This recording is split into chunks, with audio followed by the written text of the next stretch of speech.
Introduction. Imposter Syndrome, an abbreviated overview. I've written 11 books, but each time I think, uh-oh, they're going to find out now. I've run a game on everybody, and they're going to find me out. Maya Angelou.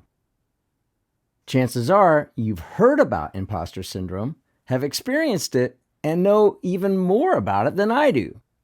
If you don't, I won't bore you with its exhaustive history or rehash volumes of information and research at your command. Whether you still type your searches in various popular browsers or prefer voice command searches through tech that's available via Siri, Alexa, Google, etc., you can quickly be awash in information on this subject. Here's a super brief history of the term that I find interesting. While imposter syndrome has likely been plaguing people for hundreds, if not thousands of years, the term was first coined in the 1970s by two female psychologists who attributed this condition primarily to high-achieving women. Since then, it's become apparent that imposter syndrome isn't limited to women. Chances are everyone who has walked this earth has experienced that inner voice whisper, "You're in over your head.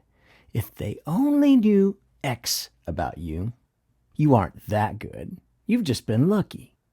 You've got to outwork everyone else just to keep up. You're a fraud." Have you ever heard any of those questions or similar variations on those themes rattling around in your head? If you're honest with yourself, you likely have. But even if you haven't, I guarantee you that you know someone who has. One of the best visuals I've seen to illustrate one aspect of imposter syndrome is this.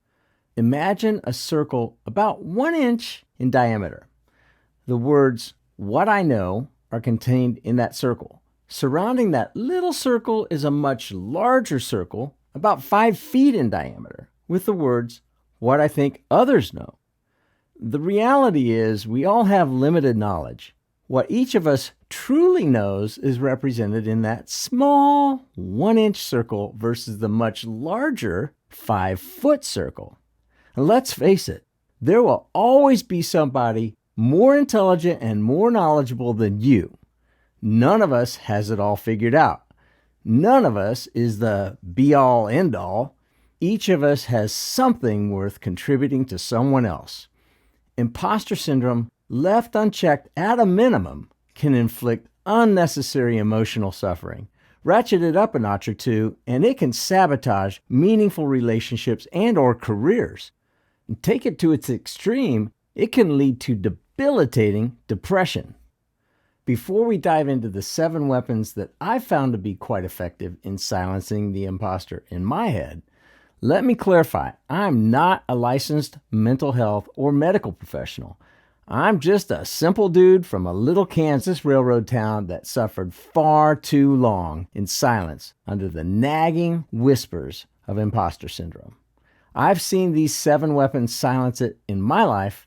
Fortunately, I've also seen them silence the imposter in the lives of others who've confided in me.